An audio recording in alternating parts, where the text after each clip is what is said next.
So let's just start with the second property of the rational numbers, which is nothing but the commutative property. And on the same note, like we did with the closure property, we'll see or will encounter all those numbers, that is whole numbers, integers and rational numbers. On all these three numbers, we will check whether these numbers are commutative in nature or not. So on the same note, like we did for the closure property, we'll check the commutative property on the three numbers. Like first of all, we'll check the commutative property on the whole numbers. Second, we'll check the commutative property on the integers, and the third numbers are nothing but the rational numbers.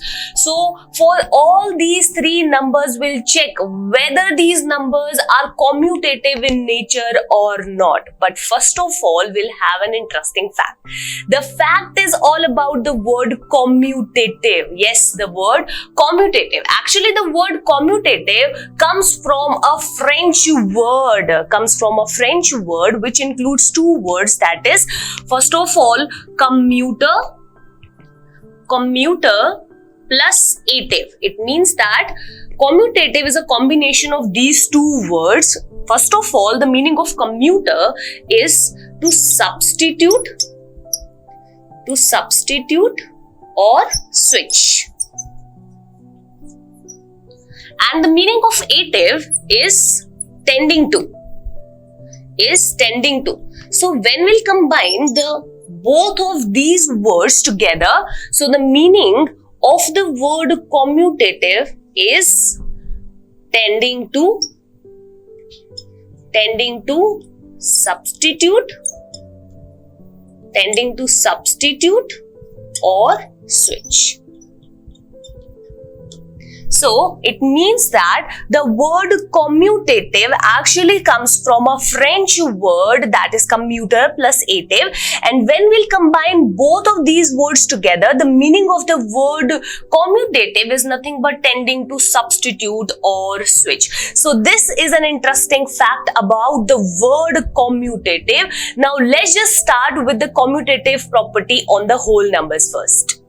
So let's just start the commutative property on the whole numbers first. First of all, we know that the whole numbers, they are represented by capital W, and it includes the number as 0, 1, 2, 3, 4 and so goes on. So what is the meaning of a commutative property? So let us suppose I'm taking an activity over here under addition. So first of all, we'll check under addition whether the whole numbers are commutative in nature or not. So let us suppose I'm taking 2 oranges over here and 3 apples over here. When I'm taking 2 oranges and 3 apples, I'm adding both of these. When I'll add 2 oranges and 3 apples together, what will I get? I will get 2 oranges, 3 apples means 5 fruits all together. 5 fruits all together. It means that 2 oranges, when add up with 3 apples, the answer is nothing but 5.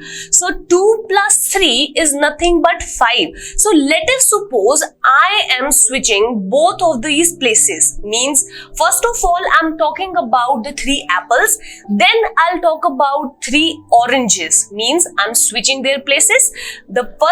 In the first particular example, I'm taking 2 oranges at the first place. But in the second example, I'm taking 2 oranges in the second place. Means I'm switching their places. So the 3 apples plus 2 oranges gives the same result as 5 fruits. It means that whenever I'm adding 2 plus 3, or if I'll add 3 plus 2, the answer always remains same as 5. It means that 2 plus 3 is always equal to 3 plus 2. So here the conclusion is, if I'm adding any 2 numbers, that is any 2 whole numbers, here 2 is a whole number, 3 is a whole number. So if I'm adding any 2 whole numbers in the pattern A and B, or in the order A and B, or whether I'm adding these 2 whole numbers again in the different order, means in B plus A position. So answer is always the same, means it is 5. So from this particular result, I'll conclude that A plus B is always is equal to B plus A for any two whole numbers A and B.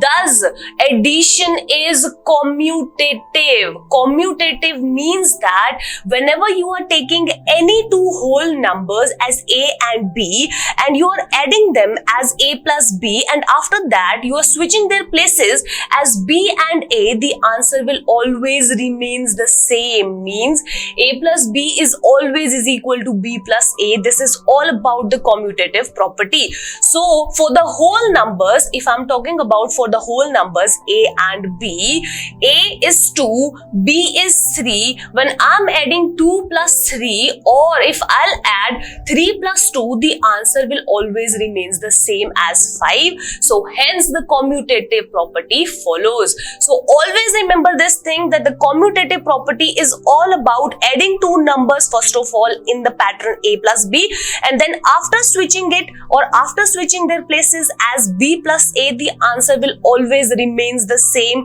for the whole numbers under addition. So this is all about the whole numbers under addition. So at the end, what we'll have the conclusion is that the addition is commutative in nature for the whole numbers.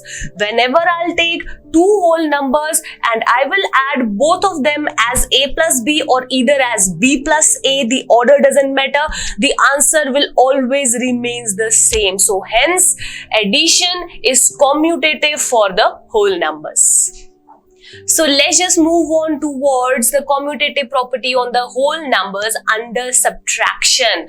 Now let us suppose, again I'll take any two numbers. Let us suppose I'm taking the whole numbers or the set of the whole numbers as W, which includes the number as 0, 1, 2, 3, 4 and so goes on. So let us suppose I'm taking any two numbers out of this collection of the whole numbers. Let us suppose 2 and 3. So if I'll subtract 2 and 3, or if I'll subtract 3 and 2 in the different order, means first of all I am subtracting 2 and 3, means 2 minus 3 and 3 minus 2. So the answer should be same if the whole numbers under subtraction they are following the commutative property. As you know, commutative property means that if I'll take any two whole numbers in any particular order under addition, under subtraction, they should always give the same answer.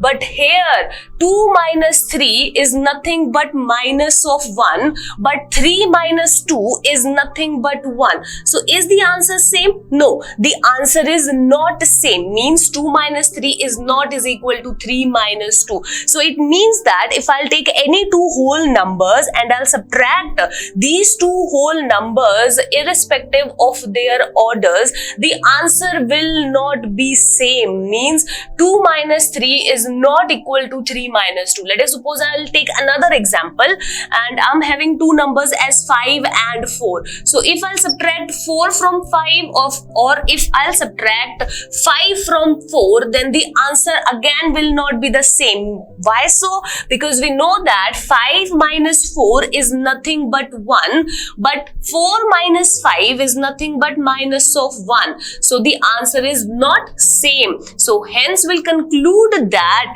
for any two whole numbers A and B, A minus B is not equal to B minus A. It means that whenever we are replacing their positions, they will not give the same result. So A minus B is not equal to B minus A for any two whole numbers A and B, and thus the result is subtraction is not commutative in nature. So subtraction is not commutative. Why so? Because of these two examples, we deducted that A minus B is never be equal to B minus of A. So hence the whole numbers are not commutative in nature under subtraction.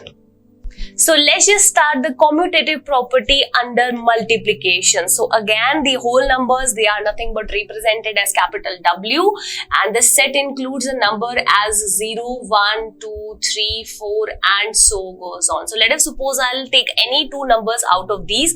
So let if I'm taking 3 and 2, and if I'll multiply 3 and 2, or if I'll multiply 2 and 3 in the different orders, then the answer will be the same. Why so?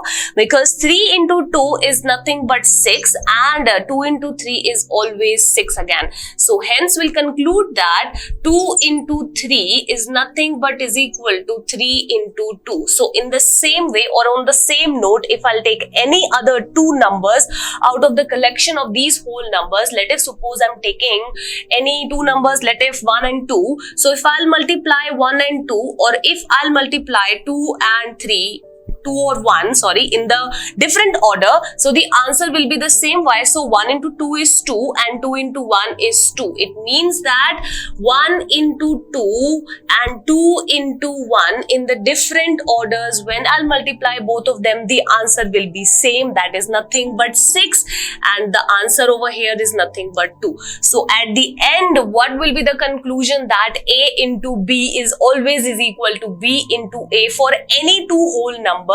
These are all whole numbers, A and B over here. So let us suppose I'm taking it as A, I'm taking it as B. So A into B is nothing but is equal to B into A, and A into B is nothing but is equal to B into A for A and B being the whole numbers. Here A and B, both of them are whole numbers. So hence at the end we'll conclude that A into B is equal to B into A for any two whole numbers A and B, and thus multiplicative is commutative in nature. It means that if I'll take any two whole numbers and I multiply them in the different orders, the answer will always remain the same. So hence the whole numbers under multiplication, they are following the commutative property.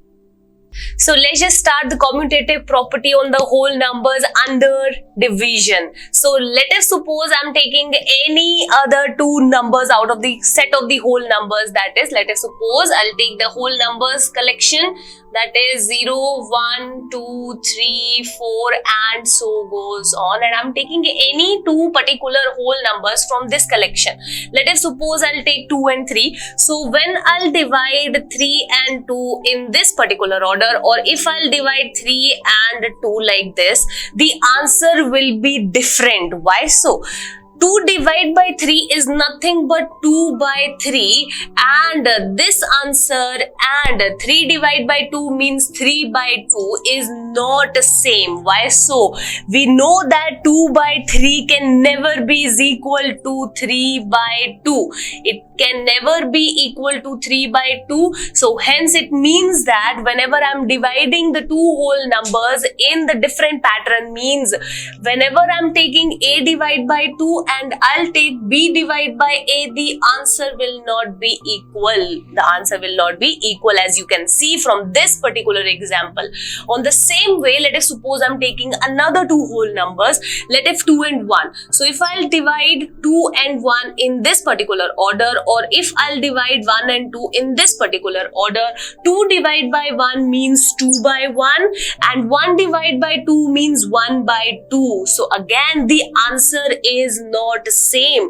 2 by 1 is not equal to 1 by 2. So hence we'll conclude at the end that A divided by B can never be equal to B divided by A for any two whole numbers A and B, and thus division is not commutative in nature. As we can see from this particular example, whenever I'm taking any two whole numbers A and B and I'm dividing the two numbers in the different order, means like in A divided by B or B divided by A, the answer will not be the same. So hence we can conclude that the whole numbers are not commutative under division. I guess, or I hope that it is all clear to you that why the whole numbers are not commutative in nature, because they are not satisfying this particular property that A divided by B is not equal to B divided by A.